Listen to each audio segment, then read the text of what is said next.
Hi guys, నేను మీ Telugu man. అసలు వేరే కంట్రీస్ ఎస్పెషల్లీ యుఎస్ఏ రీసెంట్ గా మన ఇండియా ఎక్స్టర్నల్ ఇంటెలిజెన్స్ ఏజెన్సీ అయిన రీసెర్చ్ అండ్ అనాలిసిస్ వింగ్ రా అండ్ ఆర్ఎస్ఎస్ కి శాంక్షన్స్ ఎందుకు వేశారు? కాగా అమెరికా వేసిన ఎలిగేషన్స్ ఏంటంటే రా అమెరికాలో ఉన్న ఖలిస్తానీయులపై కుట్ర చేస్తున్నారు అని ఎలిగేషన్స్ వేశారు.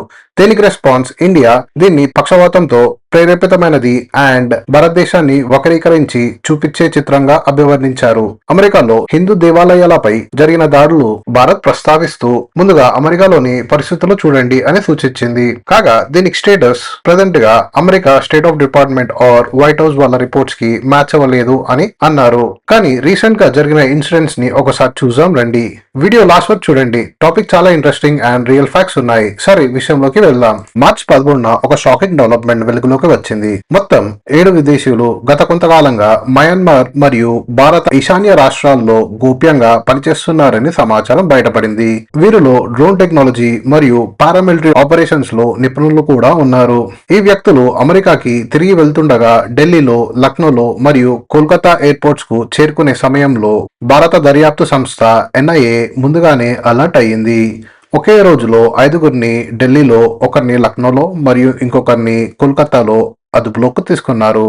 ఈ 7గురిలో అత్యంత కీలకమైన వ్యక్తి మాథ్యూ ఆరన్ వాండిక్. ఇతను సాధారణ వ్యక్తి కాదు. ఇతను సిఐఏ కోసం డైరెక్ట్ గా పనిచేసే ఏజెంట్. 2011లో లిబియాలో గడాఫీను గద్దెరించి దింపే రెబల్స్ తో కలిసి పనిచేసిన వ్యక్తి వాండిక్. ఆపరేషన్ చేపట్టాడు అంటే ప్రభుత్వాలు కూలిపోవాల్సిందే అట. గతంలో లిబియా, సిరియా మరియు ఇతర యుద్ధ ప్రాంతంలో పనిచేసిన అనుభవం ఉంది. ఇటీవల ఖలిస్తాన్ కు సంబంధించిన కార్యకలాపాల్లో ప్రముఖుడిగా భావించే పన్నును టార్గెట్ చేయడానికి పనిన కేసులో అమెరికా అధికారులు భారతీయుడైన నిఖిల్ గుప్తాను అరెస్ట్ చేసి యావజ్జీవ కారాగార శిక్ష వేశారు. వీడియో స్టార్టింగ్ లో మన రా పైన శాంక్షన్స్ అని చెప్పాను కదా, ఇదే రీజన్ గా యుఎస్ చెప్తుంది. ఇక మాథ్యూ ఆరన్ వాంకడే అనే వ్యక్తి గురించి మాట్లాడుకుందాం. అమెరికాలో బాల్టిమోర్ లో జన్మించాడు అతను డాక్యుమెంటరీ ఫిల్మ్ మేకర్, అంటే యుద్ధ వ్యూహాలు రూపొందించడం అండ్ వాటిని చిత్రీకరించడం, విదేశీ యుద్ధాల్లో వాలంటీర్ ఫైటర్ గా పాల్గొనడం వంటి అనుభవం కూడా అతనికి ఉంది.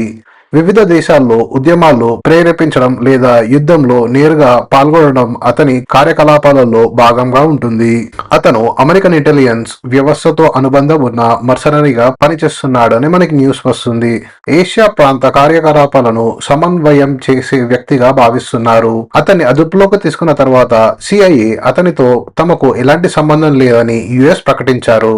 కాగా ఇతను 2011లో లిబియాలో గడాఫీను గద్దె నుంచి దింపేందుకు జరిగిన ఉద్యమాలలో అతను రెబల్స్ గ్రూప్ తో కలిసి ఫ్రంట్ లైన్ లో యుద్ధం చేశాడని వార్తలు వస్తున్నాయి.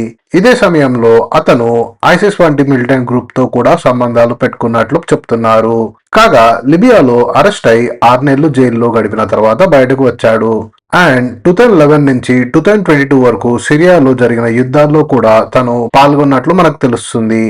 అక్కడ బషర్ అల్ అసద్ ప్రభుత్వానికి వ్యతిరేకంగా పోరాడే గుంపుతో కలిసి పనిచేశాడు.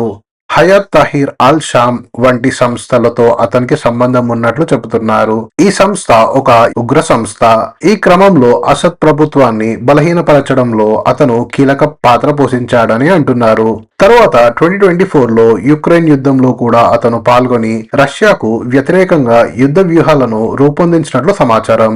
ఇక్కడ తిరుగుబాట్లు ప్రేరేపించేందుకు కూడా యత్నాలు చేశాడని చెబుతున్నారు. ఇలాంటి కీలక వ్యక్తిని పట్టుకోవడం చిన్న విషయం కాదు అని భావిస్తున్నారు. ఇటీవల అతను అమెరికా నుంచి టూరిస్ట్ వీసాతో భారత్ కు వచ్చి గౌహటి మార్గంగా మణిపూర్ చేరుకొని అక్కడి నుంచి అక్రమంగా సరిహద్దు దాటి మయన్మార్ లోకి ప్రవేశించాడు. కాగా మయన్మార్ లో చైనా ఇంటెలిజెన్స్ పర్యవేక్షణ ఎక్కువగా ఉండడంతో ఇతను ఇండియా మార్గాన్ని ఉపయోగించుకున్నాడు అని అంటున్నారు. అక్కడి రెబల్ గ్రూప్స్ కు ట్రైనింగ్ ఇవ్వడమే అతని లక్ష్యంగా చెప్తున్నారు. అతనితో పాటు 5గురు యుక్రెయిన్ సైనికులు కూడా వెళ్లారు. వీరి ఉద్దేశం ఏంటంటే యుక్రెయిన్ తరహా యుద్ధ వ్యూహాలను అక్కడి గ్రూపులకి నేర్పడమే అని సమాచారం. దర్యాప్తు ప్రకారం వీరు మయన్మార్ లోని మిలిటెంట్ గ్రూప్స్ కు మరియు భారత ఈశాన్య రాష్ట్రాల్లోని కొన్ని మిలిటెంట్ నెట్వర్క్లకు శిక్షణ ఇస్తున్నారని అనుమానాలు వ్యక్తమవుతున్నాయి. ముఖ్యంగా డ్రోన్ వార్ఫేర్, గెరిల్లా టాక్టిక్స్ మరియు లో కాస్ట్ హై అండ్ ఇంపాక్ట్ వంటి విషయాల్లో ట్రైనింగ్ ఇస్తున్నట్లు సమాచారం. ఇక్కడ ఒక ప్రశ్న వస్తుంది. అమెరికా వంటి దేశం భారత ఈశాన్య ప్రాంతాల్లో ఇలా రహస్య కార్యకలాపాలు చేయాల్సిన అవసరం ఏంటి అని. దానికి సమాధానం జియో పాలిటిక్స్ లో దాగి ఉంది. ప్రపంచాన్ని ప్రభావితం చేయాలంటే ముఖ్యమైన సముద్ర మార్గాలు నియంత్రించడం చాలా కీలకం. ఉదాహరణకు స్ట్రెయిట్ ఆఫ్ హార్మూజ్ మరియు స్ట్రెయిట్ ఆఫ్ మలక్కా.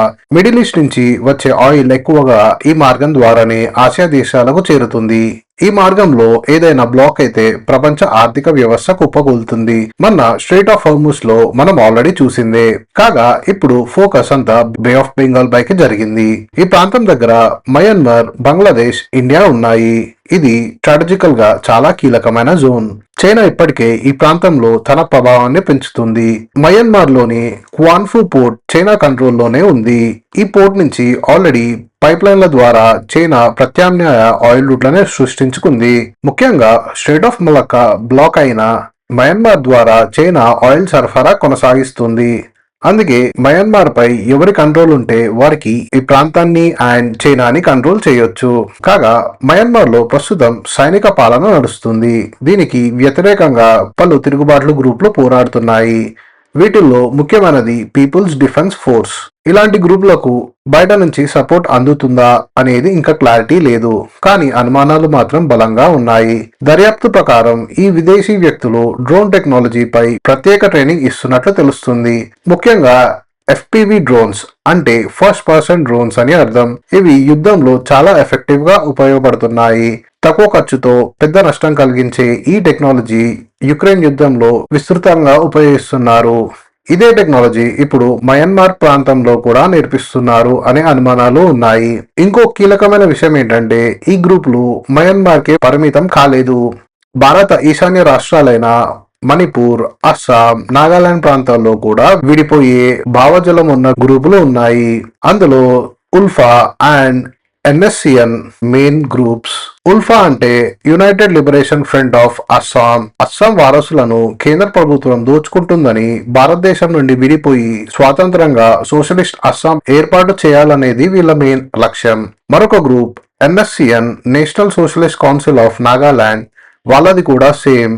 నాగాలాండ్ ప్రజల్ని ఏకం చేసి స్వాతంత్రంగా నాగాలాండ్ కోసం పోరాటం చేయడమే. మరియు నాగాలాండ్, అస్సాం, మణిపూర్, అరుణాచల్ ప్రదేశ్ అండ్ మయన్మార్ లో ఉన్న నాగా ప్రాంతాలను కలిపి greater Nagaland or greater Nagaland ను ఏర్పరచాలని కోరుకుంటుంది. ఇలాంటి గ్రూపులు మయన్మార్ బేస్ చేసుకొని కార్యకలాపాలు విస్తరిస్తున్నాయి. ఇక్కడే ప్రధాన ప్రమాదం ఉంది. మయన్మార్ లో ట్రైనింగ్ తీసుకున్న గ్రూపులు భారతదేశంలో కూడా అస్థిరత సృష్టించే అవకాశం ఉంటుంది. అంటే ఇండియా పాక్ యుద్ధంలో ఇన్వాల్వ్ అయినప్పుడు ఈస్ట్ నుంచి ఈ మిలిటెంట్ గ్రూప్స్ తో ఇండియాలో దాడులు చేపిద్దామని యుఎస్ఏ ప్లానింగ్. ఇక చివరిగా ఒక పెద్ద జియోపాలిటికల్ గేమ్ గురించి మాట్లాడాలి. భవిష్యత్తులో చైనా, అమెరికా మధ్య ఘర్షణ పెరిగితే ఈ ప్రాంతం కీలక పాత్ర పోషిస్తుంది.